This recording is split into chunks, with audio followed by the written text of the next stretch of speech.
it's Brittany here again. Welcome to my channel where we talk about horror movies, everything we love and don't like about them. Now, I usually make comparison videos, but today I wanted to do something a little bit different since I had just seen some new horror pieces. First one I watched was Spiral, and this one, when I first heard about it and saw the trailer, I was kind of like thrown off a little bit with Chris Rock, but you know, it kind of also made me want to see like what he had to offer for a horror movie. When I learned that it was being directed by Darren Lynn Bousman, who worked on several other of the Saw films, and also some of the original creators and writers like James Wan, I thought like should be worth the watch. Now keep in mind, I'm not the biggest fan of the Saw franchise. I have seen all of them except for Jigsaw, and although I'm not the biggest fan, I still have most of the movies and I do respect them, especially how like the storyline as a whole connects to each film. I went into Spiral with pretty low expectations, but I wanted to keep an open mind. Right off the bat, I was pretty wowed with the first trap in the subway tunnel. That made me pretty excited to keep watching it. And then when Chris Rock made his first appearance, I had a hard time believing his whole like crooked cop persona.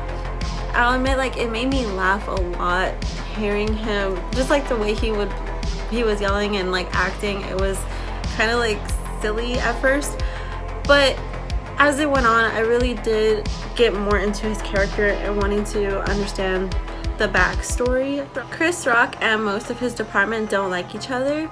They see Chris Rock as a rat because he had snitched on his ex-partner. He is then given a new partner to start investigating what seems to be a copycat killer of Jigsaw. I love how in this movie I felt like I was playing the detective part myself, trying to guess who was doing this, and I knew it just had to be someone that was least expected. At first I thought that it would be Samuel L. Jackson, who played Chris Rock's dad. I just assumed that he was only trying to go after his son's enemies. But then I had this thought that it could be Chris Rock's new partner, Detective Williams, played by Max Minghella. He's from movies like The Social Network and Horn. And I was right, as always. Just kidding. To me, the traps were very brutal in the right kind of way. I got really squeamish during a lot of them, especially the glass shard one. That one was like really hard to watch, and usually I like a lot of gore, so that was a plus, that it had made me feel like new feelings. Plus, these traps were really impressive compared to that one trap that is far too similar to the SpongeBob movie. I'll never let that one go. We don't get to see Billy the puppet, but there is a new puppet, which is a creepy, although not as unique as Billy.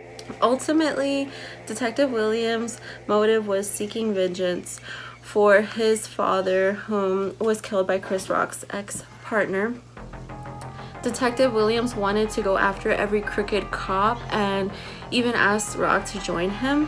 Which brings us to the final scene where Detective Williams tells Rock he has one last thing for him to do, and it is to kill his own father. Now, this scene kind of left me a little bit dumbfounded because Samuel L. Jackson is set up in this trap, and cops have been called and told that there's a crazy man with a gun. When the cops break through the door, Samuel L. Jackson's wrist device has this like extension piece that pops out, and there's like green lasers coming from behind him onto the cops. And right as that happens, Samuel L. Jackson puts his arm out to the cops so that he immediately starts to get shot down. Now, what made me really confused about that is like, why would Samuel L. Jackson proceed to stick his arm out if he saw that thing coming out? And Wouldn't his cop instincts have kicked in, or was he just kind of out of it because he did lose a lot of blood from the trap? I don't know. Let me know what y'all think about that. After talking to some friends about Spiral, no one seemed to really enjoy it as much as I did. Even one of my best friends didn't like the anonymous killer's voice. So I guess if you are like a die-hard Saw fan, you probably will have some problems with the slight changes that were put into this one. It doesn't really connect with the rest, and it goes on its own little story itself, but it still has the Saw feeling. And I did have a really good time watching this one, and I will probably revisit it in the future. Now let's touch on the next one, The Conjuring, The Devil Made Me Do It. If you know me, then you probably know that the Conjuring / Annabelle franchise is probably one of my most favorite franchises ever. The Warrens are couple goals. Ed Warren, played by Patrick Wilson, and Lorraine Warren, played by Vera Farmiga, bring the real life couple's love onto the screen, and they really keep me coming back to each movie. If it wasn't for them, I mean, I probably still would watch these movies, but it's just their relationship, it's just perfect. Unlike other Conjurings, this one isn't directed by James Wan. It's actually directed by Michael Chaves. He has directed The Curse of La Llorona, and that one is probably one of the most disliked movies, but the story is still by James Wan. Just like the other two movies, this one is based on a true story. In this case, we're seeing another demonic possession, but it's much different because it does deal with an actual murder. I have to mention Julian Hilliard's performance. He plays David Gletzel, whom is the first one to be experiencing this demonic possession. You probably recognize him from The Haunting of Hill House on Netflix, which he's so great in. He's so precious, and I want to protect him at all costs. The Warrens were trying to help perform an exorcism on David. During the exorcism, his sister's boyfriend, Arn, shouts to the demon to take him instead of David. While this is happening, Ed Warren is having a heart attack.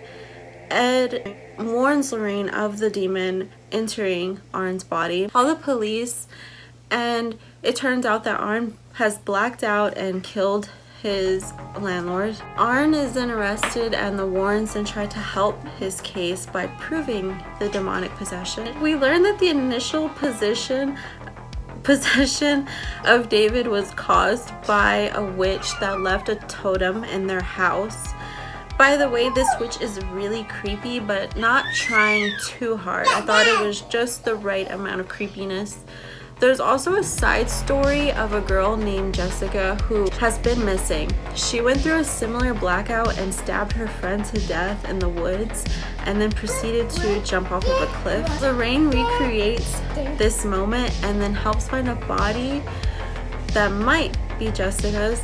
This leads us to a freaky morgue scene. There's this dead naked guy who wakes up, and it's just so scary. It was probably the scariest scene for me. I got really scared. The Warrens try to destroy the witch's altar, but Ed becomes possessed during this, and he goes after Lorraine with a sledgehammer. Lorraine kept screaming "remember me" to Ed, and I can't lie, I got really emotional. I actually did shed a few tears.